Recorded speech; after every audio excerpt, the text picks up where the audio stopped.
జరిగిన పరిస్థితి అందరికీ కూడా తెలిసిందే. గత చరిత్రలో ఎప్పుడూ జరగని విధంగా ఏకంగా 99% వాగ్దానాలు అమలు చేశాం.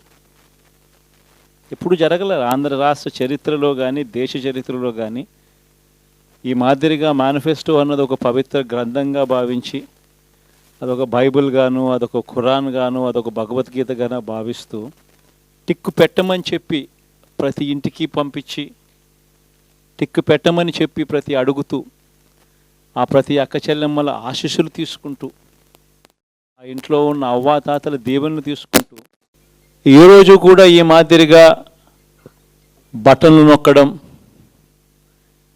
ఏకంగా 2,70,000 కోట్ల రూపాయలు ఎటువంటి వివక్ష లేకుండా ఎటువంటి లంచాలు లేకుండా ఏ నెలలో ఏమిస్తామో అని ముందే చెప్పి క్యాలెండర్ ప్రకటించి ఆ నెలలో అది తప్పకుండా ప్రతి సంవత్సరం తూచా తప్పకుండా ప్రతి సంవత్సరం అది జరిగేట్టుగా చేస్తూ ఏకంగా 2,70,000 కోట్ల రూపాయల వివిధ పథకాల ద్వారా మాట తప్పకుండా జరగడం కూడా గతంలో ఎప్పుడూ కూడా చూడలేదు, జరగలేదు. ఇవన్నీ కూడా నేను ఏదైతే చెప్తా ఉన్నానో ఇవన్నీ ఎప్పుడూ చూడని మార్పులు, గతంలో ఎప్పుడూ జరగని సంస్కరణలు. విద్యారంగంలో అయితేనేమి, వైద్య రంగంలో అయితేనేమి, వ్యవసాయ రంగంలో అయితేనేమి, సామాజిక న్యాయం అంశంలో అయితేనేమి, మహిళా సాధికారత అంశంలో అయితేనేమి, గవర్నెన్స్ విషయంలో అయితేనేమి ఎప్పుడూ జరగని చూడని సంస్కరణలను కూడా తీసుకొచ్చాం. ఇవన్నీ నేను ఏదైతే చెప్తా ఉన్నానో ఇవన్నీ మనం చేసి చూపించి ప్రజల మన్ననలు పొందిన తర్వాతే ఎన్నికలకు వెళ్ళాం. ఎన్నికల్లో ఏమైందో తెలీదు. 5 సంవత్సరాలు కళ్ళు మూసుకుంటే సార్ అయిపోయింది. 5 సంవత్సరాలు మళ్ళీ 2024 నుంచి 2029 కూడా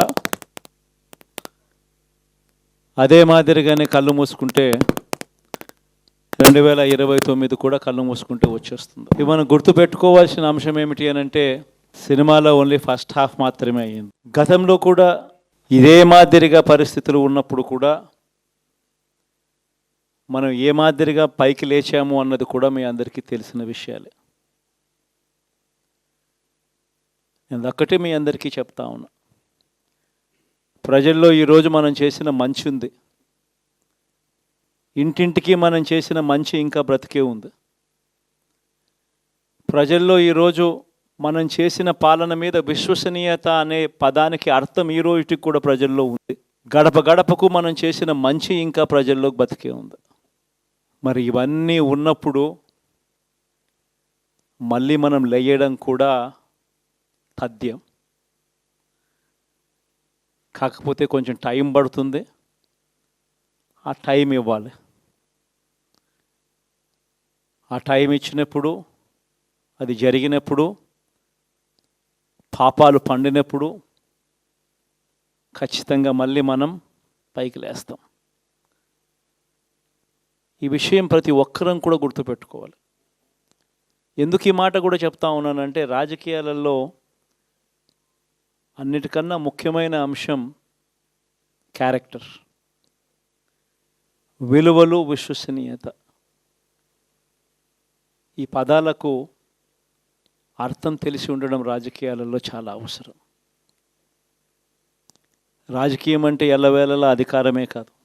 అధికారంలో లేనప్పుడు కష్టాలు ఖచ్చితంగా వస్తాయి. కానీ ఖచ్చితంగా కష్టాలు వచ్చినప్పుడు మనం ఖచ్చితంగా ఏ రకంగా రియాక్ట్ అవుతామన్నది మన చేతుల్లో ఉంది. విలువలు, విశ్వసనీయత లేని మనిషిగా రాజకీయాలు చేద్దామా, లేదా కష్టాలు వచ్చినప్పుడు ఆ కష్టాలను ఎదుర్కొని హుందాగా నిలబడుతూ మళ్ళీ 5 సంవత్సరాలు కళ్ళు మూసుకుంటే 5 సంవత్సరాలు అయిపోతాయి, మళ్ళీ 5 సంవత్సరాల తర్వాత మన పాలన వస్తుంది, మన ప్రభుత్వం వస్తుంది, అప్పుడు మళ్ళీ మనమే ఆందోళన ఎక్కుతామన్నది కూడా గుర్తుపెట్టుకొని అడుగులు వేస్తామా అన్నది మనలో ప్రతి ఒక్కరూ కూడా ఆలోచన చేసుకోవాలి. ఇదే మన ప్రభుత్వం అధికారంలో ఉన్నప్పుడు కులం చూడలేదు, మతం చూడలేదు, ప్రాంతం చూడలేదు, రాజకీయాలు చూడలేదు. చివరికి ఏ పార్టీకి ఎవరు ఓటు వేశారు అన్నది కూడా చూడకుండా ప్రతి పథకము కూడా డోర్ డెలివరీ చేయించాం మనం.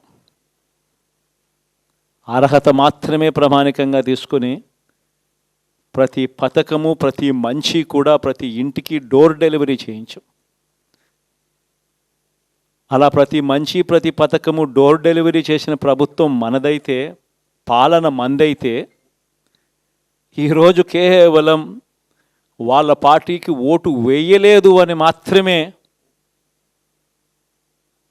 ఓటుకు వేయకపోవడమే పాపం అన్నట్టుగా ఈరోజు రావణ కాష్టం సృష్టిస్తూ ఉన్నారు, విధ్వంసం చేస్తూ ఉన్నారు, ఆస్తులు నష్టం చేస్తున్నారు, కొడతా ఉన్నారు, అవమానిస్తూ ఉన్నారు. ఇవన్నీ శిశుపాలుని పాపాల్లో భాగాలుగా ఇవన్నీ అప్పుడే పాపాలు మొదలయ్యాయి. ఒకవైపున మనమేమో మనకు ఓటు వేయకపోయినా కానీ ఏ రోజు కూడా డిస్క్రిమినేషన్ చూడలేదు. అటువంటి వాళ్లకు కూడా మనం డోర్ డెలివరీ చేసిన ప్రభుత్వం పాలన మందైతే, ఈరోజు కేవలం ఓటు వేయలేదన్న ఒకే ఒక కారణంతో ఏకంగా కొడతా ఉన్న పాలన వీళ్ళది. ఈ పాపం ఊరికే పోదు. రెండవ పాపం చంద్రబాబుది కూడా అప్పుడే పండింది. బహుశా కేంద్రం ఈ రకమైన కేంద్రంలో ఈ రకమైన పరిస్థితులు బహుశా ఎప్పుడు ఉండిండవేమో. ఈ రకంగా కేంద్రంలో 240 ఎంపీలు మాత్రమే వచ్చిన పరిస్థితులు, రాష్ట్రంలో ఏకంగా వీళ్ళకు కూడా ఈ మాదిరిగా మంచి నెంబర్లు వచ్చిన పరిస్థితులు, ఎన్డీఏలో మళ్ళీ చక్రం తిప్పుతా ఉన్న పరిస్థితులు.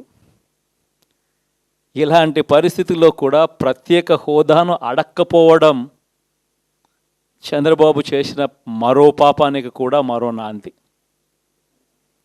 ఇలాంటి పరిస్థితుల్లో కూడా ప్రత్యేక హోదా మనం అడిగి తెచ్చుకోలేకపోతే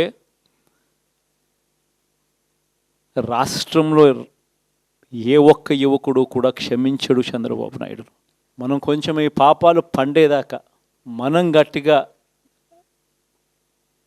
దీన్ని నిలబడగలిగితే, ముందుకు తీసుకొని పోగలిగితే ఈ పోరాటాన్ని ఆటోమేటిక్గా శిశుపాలుని 100 పాపాలు ఫాస్ట్గా ఎరోడ్ అయిపోతాయి.